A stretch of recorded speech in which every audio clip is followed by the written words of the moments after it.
In our last video, we looked at how electron donating groups can increase the rate of electrophilic aromatic substitution reactions by donating extra electrons into the ring and stabilizing that unstable rhenium cation intermediate.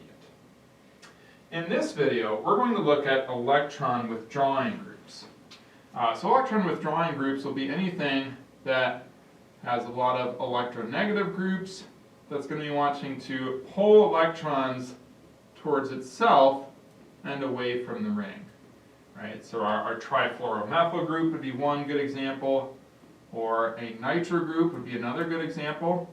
So we have these polarized oxygens that are pulling electron density away, and our partial positive nitrogen is electron deficient, and so it also wants to pull electrons from that ring as well.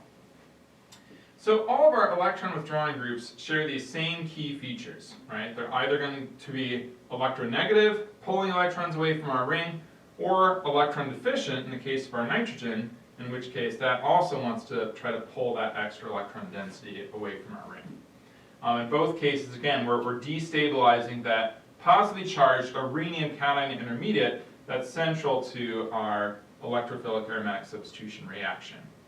So there are a wide range of different kinds of withdrawing groups that will range from stronger to weaker withdrawing groups. Our nitro group is one of the stronger deactivating groups or withdrawing groups, along with that trifluoromethyl group that I showed. We also have some moderately strong withdrawing groups that are based on our carbonyl carbon. So we can have that carbonyl carbon if that's attached to our ring. The oxygen, of course, is pulling electron density towards itself, creating a partial positive charge on our carbon, which then will be wanting to pull electrons away from our ring as well. Weak withdrawing groups will be things like halogens, right? So a single halogen, of course, will want to pull electrons away from the ring based on its high electronegativity. We also could have things like alkyl halide groups, where you might have just a single halogen. That would have a relatively weak withdrawing effect, since we only have that single halogen pulling electron density out of our ring. Now, what we saw previously with our electron donating groups is that these would also affect where we substitute on our new group in that electrophilic aromatic substitution reaction. Right? So we said that these were ortho and para directors, meaning that we tend to substitute next to our electron donating groups or on the opposite side of the ring. And those are both based on what intermediates were most stabilized by the presence of those electron donating groups. So let's consider a similar scenario for our electron withdrawing groups and see how they affect the substitution of our ring. So let's look at the case of our benzene ring substituted with this electron withdrawing acyl group. So again, of course, this is pulling electron density towards our oxygen, creating our partial positive carbon right next to the ring that's going to be wanting to try to suck electron density out of that ring structure. Let's say now that we substitute in a nitration reaction to our ortho position. So that's the position adjacent to this group coming off. So we take our bond over here and we attack our nitronium ion, move those electrons out of the way. That gets us to our key rhenium cation intermediate. We're going to get our positive charge here, our nitro group bonded on along with our hydrogen. Got our electron withdrawing group up here and our double bonds. Now, if we want to look at the stability of our intermediate, we of course need to look at all of the different possible resonance structures here. So let's move my double bond over. That gives me my double bond down here, my new substituent here, my electron withdrawing group up here, and my positive charge there. Now let's move it over again, and I get my third resonance structure.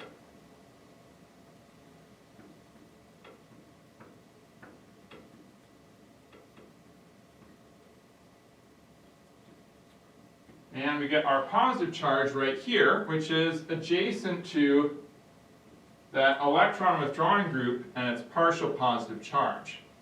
right? Since like charges repel, this intermediate right here is going to be relatively unstable, right? We've got that positive charge next to something that's already positive, that's also trying to pull electrons away out of our ring, and so this becomes very unstable. So we say that our ortho substitution is not preferred because it leads to this unstable intermediate, which of course this will be part of our overall resonance within our intermediate. We can look at each of these three structures as being a combined 1/3 of the overall picture of what our intermediate looks like.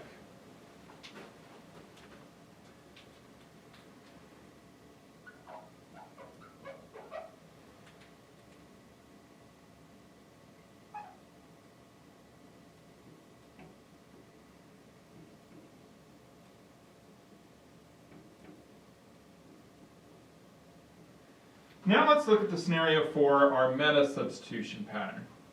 So now with meta, we're going to be adding on 2 carbons away from our substituent. So we're going to attack that nitrogen again, same as before. And now we get that group added on at our meta carbon down here, along with, of course, our hydrogen that was already present. And our carbocation ends up right here,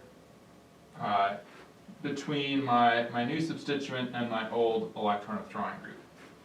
Again, we'll have 3 different resonance structures where we can bounce that positive charge around our ring.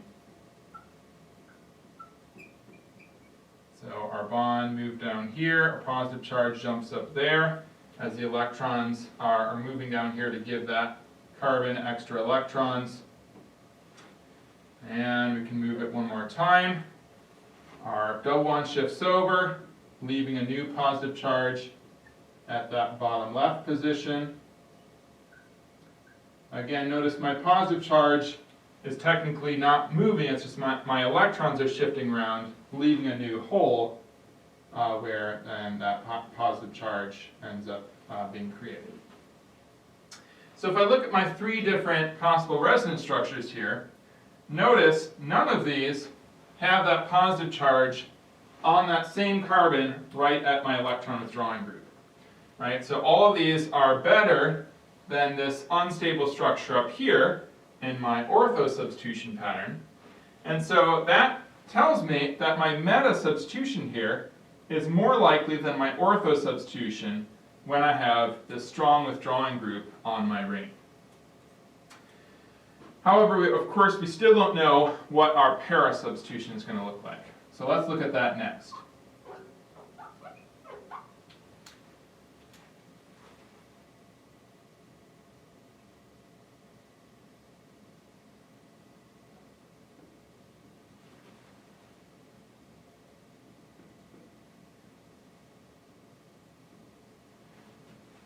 So now here for my para substitution, I'm going to be attacking from my double bond over here so that I can get that group on the opposite side of my ring. So again, I'll have 3 different resonance intermediates. So I add on my new group over here. Of course, I still have my hydrogen there as well. I use this double bond, so I've got 2 double bonds here and a positive charge there. Now again, let's run through our different resonance intermediates. Jump that double bond over, so we create a new carbocation. So this bond jumped over there, that bond's still in the same spot. Got my nitro group, my hydrogen, and my electron withdrawing group. And my new positive charge is right here, again, adjacent to that partial positive charge and that electron withdrawing effect of my electron withdrawing group. So again, a very unstable intermediate. Now I can still shift my double bond to get a 3rd possible resonance structure. And of course this structure does not have that unstable carbocation adjacent to my electron withdrawing group. And I add on my electron withdrawing group up here in that para position. So notice, of course, my positive charge is no longer adjacent to that electron withdrawing group. So again, if I compare now my para versus my ortho, right, they both have one unstable intermediate of our resonance structures, where that positive charge is right next to my partial positive charge in my electron withdrawing group, and it's only my meta structure that has no possible resonance structure with that positive charge next to my electron withdrawing group. So what this means, right, is that our meta substitution is preferred for my strong withdrawing groups.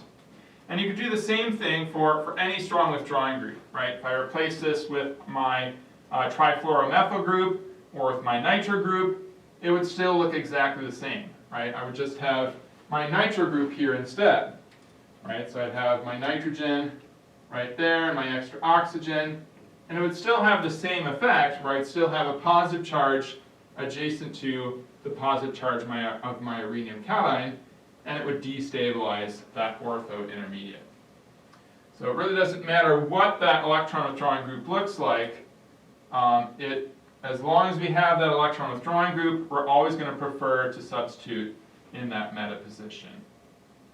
Now there is an important exception for this meta substitution rule of our electron withdrawing group.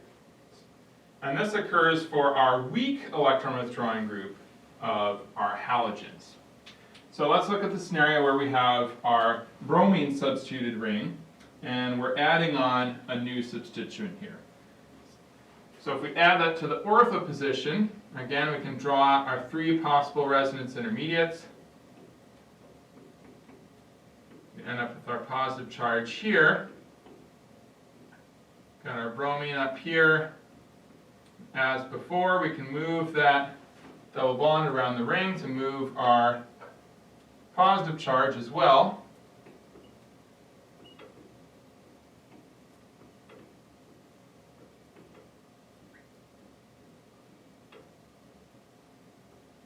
And now we can move that double bond again. And notice as we do this, we're going to be creating a positive charge here. But we can actually share our electrons from our halogen in to form a double bond instead of that positive carbocation. So our third resonance structure for our ortho substitution actually has a double bond to our halogen with that positive charge then existing on our halogen. At this point we've been able to stabilize that rhenium cation intermediate by forming, by completing the octet on all of our atoms here.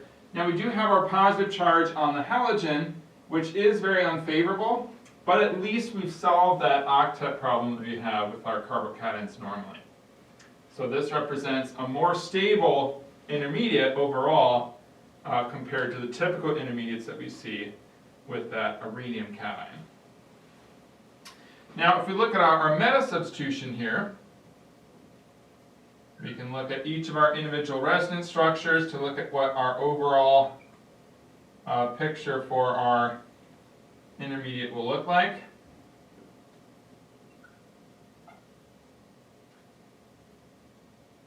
So our positive charge ends up here. Now, in this case, we have to move this double bond over and get our positive charge on the top.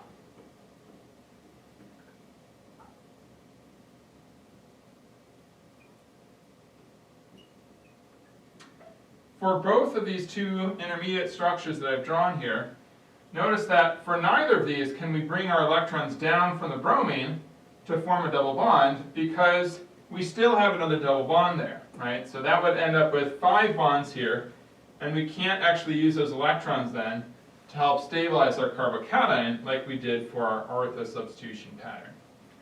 So we're only able to keep moving that carbocation around our ring, and we're never able to eliminate it like we did with our ortho substitution intermediate. So our third structure just ends up with the carbocation off in the bottom left corner, and none of these were able to provide any extra stabilization for that carbocation. Now looking at our para scenario here, So again, we have our bromine. We end up adding on our NO2 over here. Have our double bond here, our double bond here, and our positive charge there. Again, as we move that double bond over, we're going to be creating our carbocation right here. And so we can take our electrons from our bromine and share them in order to get our full octet.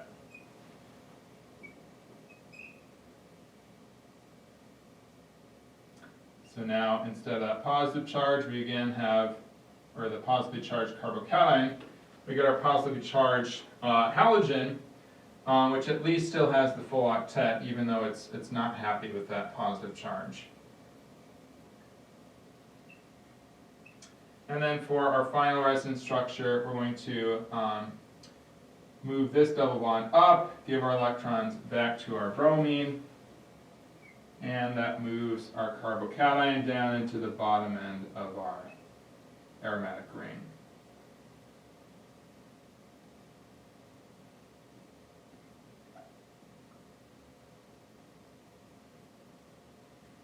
So again, as we look at these different possible resonance structures for our intermediates, we see that we have our bromine stabilized carbocation for the para substitution, as well as for our ortho substitution.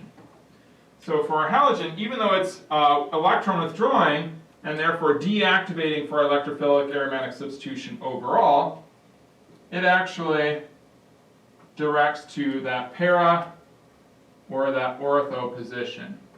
Now that we understand how both our electron withdrawing groups as well as our electron donating groups affect our electrophilic aromatic substitution reactions, we can look at more complicated aromatic structures with multiple substituents on our ring. So in this case here, we have our electron donating group over here on the left, and we have an electron withdrawing group on the right side. This group on the left would be a weakly activating group because it can help to stabilize our carbocation, whereas our group on the right would be a strongly deactivating group because we have a very strong electron withdrawing effect from the electronegativity of our oxygens here. Right, so our oxygens are pulling a lot of electron density away from this carbon, creating a relatively large partial positive charge on that carbon. So overall, this ring would be slightly deactivated towards electrophilic aromatic substitution reactions because of our strong electron withdrawing group. But where would it react if we did try to add something on here? So we know the reaction would be slow, but we still want to be able to predict where we could substitute onto this ring if we tried to push our reaction forward. So we just need to consider the selectivity of both of our groups individually.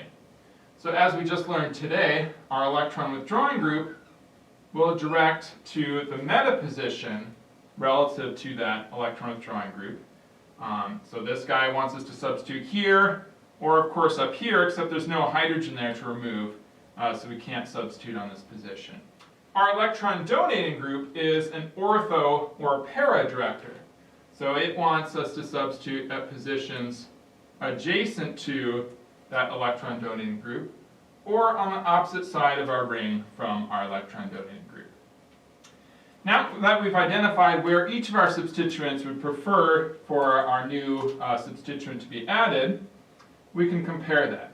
If they indicate the same locations, then our scenario becomes very easy, right? Obviously it's going to go to the spot that both of our groups would prefer to be substituted at. In this case though, of course, our electron donating group and our electron withdrawing group both have different preferences for where we add on that new substituent. The general rule that we'll use here is that the substituent will be added based on the more activating group. So in this case, our electron donating group is going to be more activating. Our electron withdrawing group, of course, is more deactivating. So if we substituted this ring in, say, a nitration reaction, we'd be adding it to any of the spots where our orange arrows indicate. Now, of course, that still gives us 3 possible products. So one way that we can narrow down our products is we do tend to add it to areas that are further away from our existing groups because of crowding. So we'd have some crowding up here at this top position due to our two adjacent groups on the right and left side. And so overall, it would be these two positions on the bottom, marked in orange, that would be our preferred sites for adding on those new groups. So regardless of how complicated our aromatic structure is, we can always use these basic rules to help us identify where we're most likely to react. And again, we can keep doing these substitution reactions as much as we want. So we can actually create very complex molecules just using these different varieties of electrophilic aromatic substitution reactions. And that's very important for us as chemists because there are a lot of different drugs that have an aromatic structure as part of that compound structure. And so we can then start with that aromatic compound and build it up to make those different drug molecules using these substitution reactions.